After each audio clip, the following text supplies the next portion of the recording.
In our previous video we have discussed chain tension system of coil tubing injector head, and now we will discuss the next system of injector head, which is chain traction system.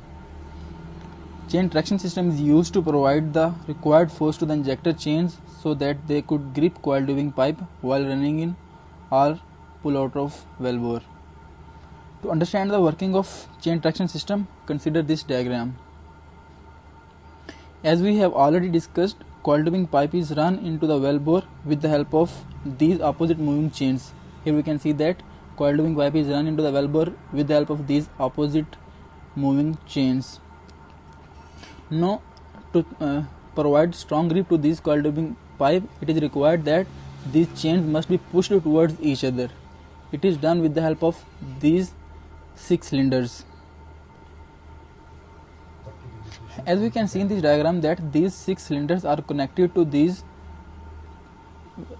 vertical plates known as scat plates, and as we know that the chains are moved on these scat plates, so when the force is applied to these scat plates with the help of these cylinders or pistons, these two plates move towards each other and ultimately these two chains move towards each other, and thus they provide a strong grip to this coil tubing pipe.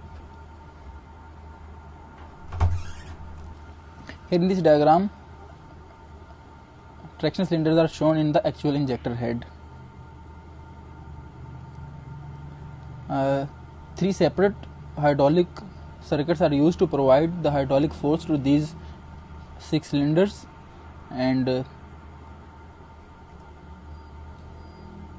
which are controlled from the control cabin. Here let's discuss about the traction pressure which is required to control these traction cylinders. Traction pressure or traction force need to increase as we go deeper into the valve bore. Here we can see that as we go deeper into the valve bore, the weight of the coil tubing increases. So it is required to provide a greater force at the with the help of traction cylinders, so that we can hold this coil tubing pipe, because as we move into the deeper into the valve, the force the weight of the coil tubing increases, and thus to hold the increased weight it is required to provide a strong grip, and thus we have to increase the traction pressure. Ratio of traction force to pulling force may be as high as 5:1 depending upon different factors including gripper block condition, tubing surface condition, tubing wall thickness, running speed, and the ovality of tubing. It means that if the force which is required to pull this coil tubing or the weight of the coil tubing, we may need 5 times more force to hold with the help of these traction cylinders. For smooth working of traction cylinders, shock absorbing accumulators are installed in the injector head.